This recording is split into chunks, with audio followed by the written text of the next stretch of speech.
నాది ప్రేమే కదరా. ఇది నీకు ఎందుకు అర్థం కాదురా?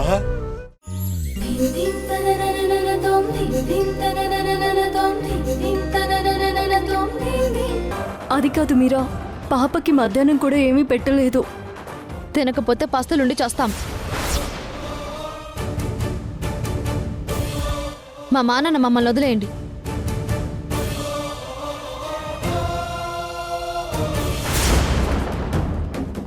నేను చెప్పేది విను.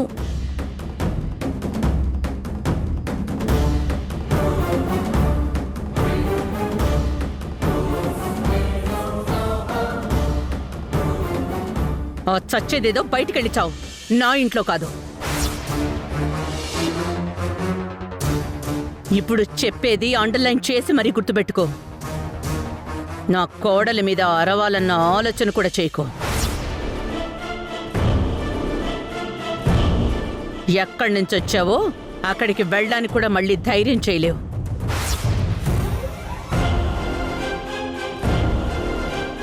పోనీలే, పిల్ల తినలేదు కదా అని బాధ్యతగా అడిగితే నోర్లేస్తుందేంటి? నాకేమీ సరదా కాదండి. ఆయన మిమ్మల్ని ఏమీ బాధ్యత తీసుకోమని అనలేదు.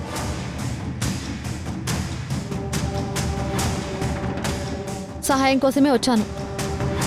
మరి ఇలా మానవత్వం లేకుండా పిల్ల విషయంలో అంత అజాగ్రత్తగా ఎలా బిహేవ్ చేస్తారు? నేను చెప్పేది ఒకసారి విను మీరా. నువ్వు మాట్లాడుకో. నా కూతురు అడ్డనిపించిందని నాకు అర్థమవుతుంది.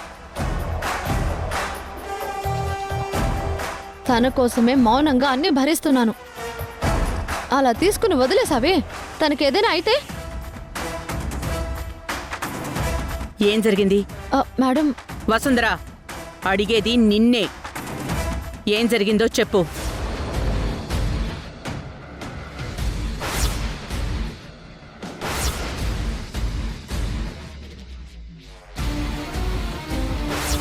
అంశు, సార్తో మాట్లాడొస్తాను. నువ్వు ఇక్కడే ఆ బెంచ్ మీద ఆడుకుంటూ ఉండు, ఎక్కడికి వెళ్ళకు.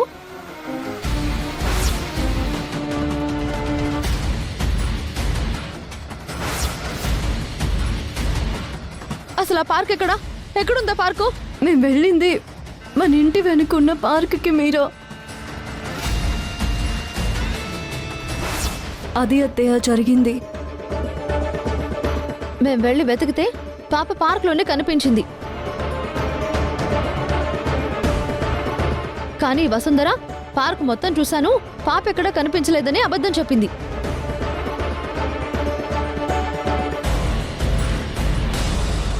పాపా, ఇట్రామ్మా.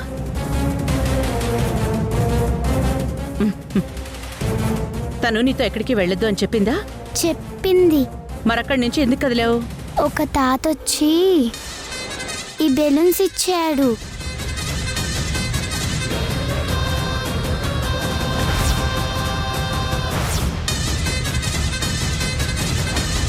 నన్ను కాసేపు ఆడిచ్చాడు. ఎవరా తాత? ఏమో నాకు తెలీదు, కానీ మంచి తాత. నన్ను చాలా బాగా ఆడించారు. చూడ్డానికి ఎలా ఉన్నాడు? ఒక బ్లాంకెట్ కప్పుకున్నారు.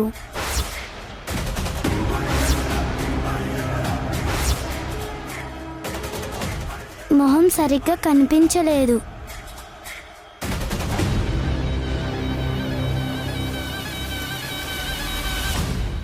తల్లకి తెల్ల జుట్టు ఉంది.